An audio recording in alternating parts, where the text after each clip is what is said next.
Esto es el podcast de la vida deportiva con Dani Delgado. Para mi buena gente que le gusta mucho recordar el pasado, especialmente en el campo deportivo. Y ahora a través de estos podcasts de la vida deportiva con Dani Delgado, aquí le damos un poquito de energía, entienda, para que usted pues diga, vuelvo al pasado aunque sea por media hora, una hora, como sea. Hoy vamos a hablar de algo, sí, del pasado, algo extraordinario, pero también algo que fue muy triste, el final de una trilogía de peleas entre Bernardo Paret y Emil Griffith, el gran Benny Kid Paret, cubano de nación. Fíjese que era uno de los boxeadores más cotizados para aquel entonces joven. Se enfrentó 3 veces a una leyenda como Emil Griffith, que en Nueva York y en muchas partes de Estados Unidos era algo sensacional. Ese fatídico 14 de marzo del año 1937. Bueno, hablemos de otra fecha también. El 3 de abril de 1962. Esa fecha, pues dicen, se conoció como la fecha de Benny Kid Paret. Para esa fecha. Ahora, un boxeador de la categoría de los welters cubano que ganó el título mundial 2 veces en la época de los 60.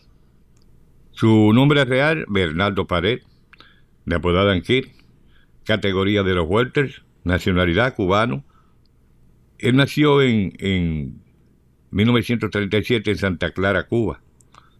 Y la historia comenzó bien fuerte para él acá en Estados Unidos, en el 1962. Ya tenía 25 años, en la ciudad de Nueva York. La causa de la muerte de Benny Kid Paret fue una hemorragia cerebral de los golpes que recibió en la cabeza en su reyerta el 24 de marzo de 1962 con Emil Griffith. Era un boxeador ortodoxo. Podía boxear muy bien a ambos lados. Hizo un total de 50 peleas, de las cuales ganó 35, 10 de ellas por nocaut, y perdió 12 encuentros. Además empató 3. La muerte de Benny Kid Paret ocurrió 10 días después de esa herida que recibió el 24 de marzo de 1962 en una defensa del título en contra de Emil Griffith, que fue televisada en vivo y fue vista por millones de personas en la cadena ABC, que decía el programa ABC Fight of the Week. Paret tenía un récord de 35 victorias, 10 por la vía de knockout, 12 derrotas, 3 empates. Y bueno, hubo, diríamos, un intercambio de palabras ofensivas entre ambos boxeadores.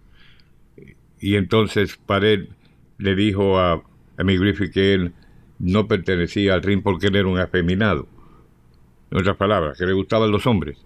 Eso le cayó mal a Emil Griffith, tan y tan mal, que dijo, cuando nos volvamos a encontrar en el ring me vas a pagar caro lo que has hablado de mí.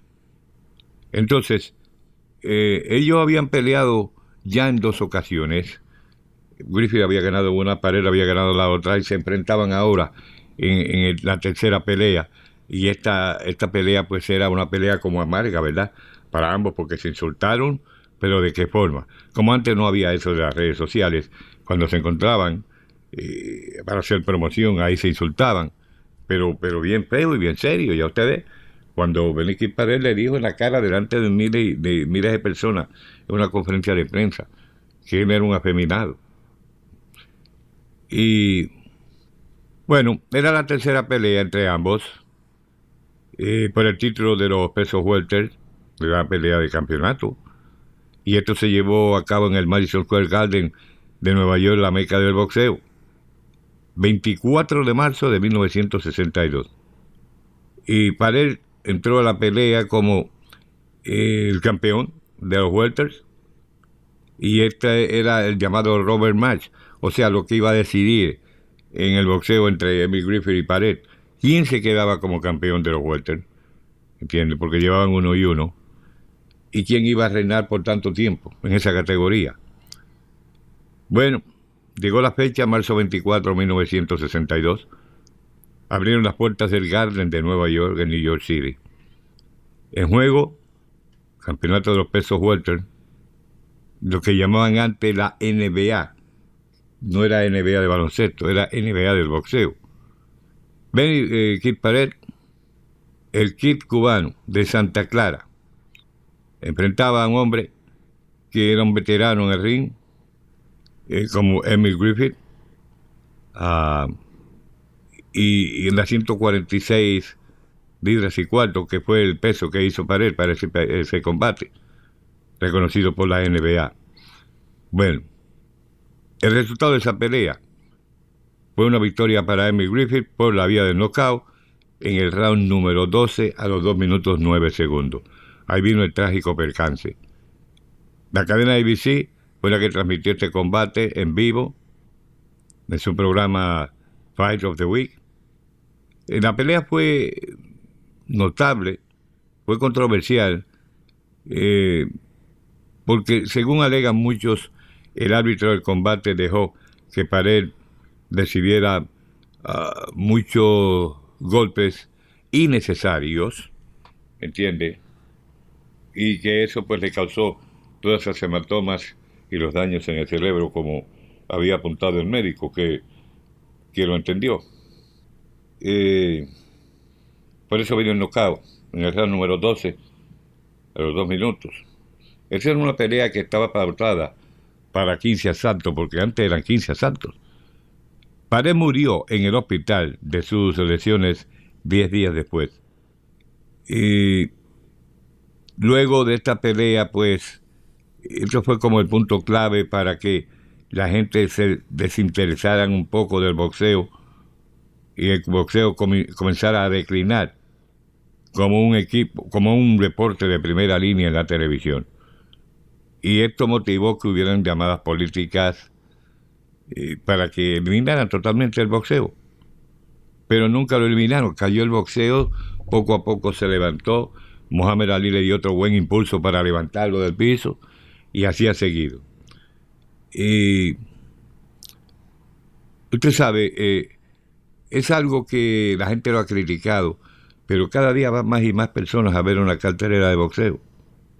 Y claro, esta pelea de Benny Kid Paret y Emil Griffith fue algo que trajo muchas controversias, según las teorías, de que una de las razones por las que murió Paret, que era porque era vulnerable debido a la paliza que estaba recibiendo de su adversario, y que mostró anteriormente en otros combates que era muy vulnerable.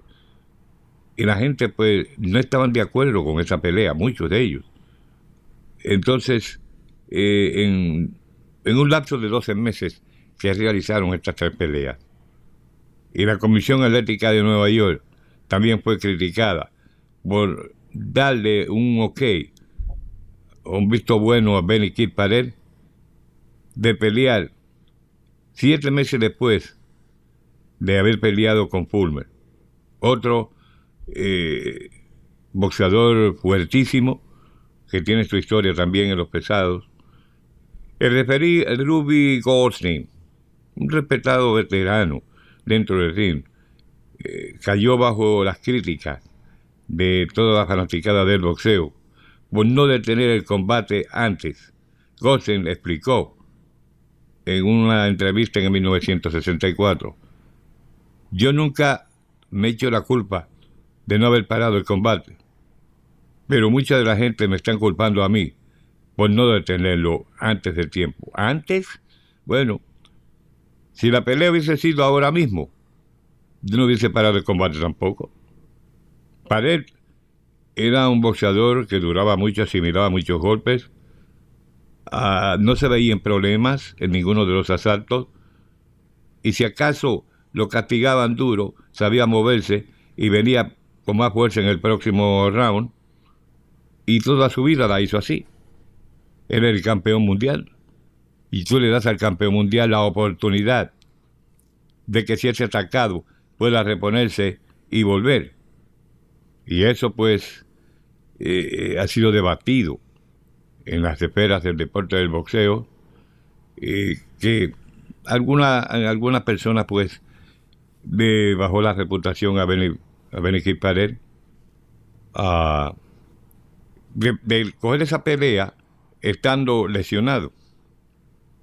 Entonces da reputación a Emil Griffith como un peleador pobre en cuanto a finalizar a su oponente después que lo tiene mal herido. Hay otras teorías, como que las que apuntan a que el referee Gosen tenía miedo de parar la pelea. Él tenía miedo a la gente que estaba a favor de Pared, que seguían a Benny Kid Pared para ese entonces. Entonces, más tarde, Gosen revelaría que él mismo tenía miedo de esta pelea, que no sé, tuvo malos sueños, tuvo insomnia, y por esta pelea, y como él la nombraron el referí, pues él tenía que estar ahí. Bueno, oficialmente fue declarado libre de toda culpa por la Comisión Atlética del Estado de Nueva York. Entonces Gosen dejó que expirara la licencia como referí del boxeo. Una vez que expiró, pues se salió del boxeo definitivamente. Después, al tiempo, le dio con volver y aplicó para una nueva licencia. Y estuvo envuelto en algunas peleas en el 64, pero no peleas de títulos mundiales de gran envergadura, hasta que finalmente, permanentemente se retiró en esa fecha. Entonces, para aquel entonces, el gobernador de Nueva York, Nelson Rockefeller, creó una especie de comisión de 7 hombres para investigar los incidentes en el deporte del boxeo.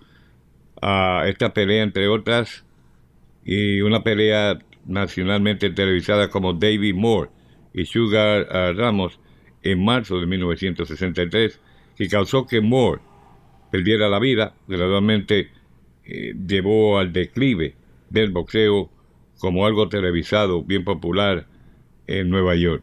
Últimamente, bueno, la cadena ABC anunció en diciembre de 1963 que cancelaba todos los programas Fight of the Week que tenía para ese entonces, peleas futuras de campeonato. En septiembre de 1964, boxeo profesional no sería televisado en bases regulares una vez más, después de ese declive hasta el año 1970.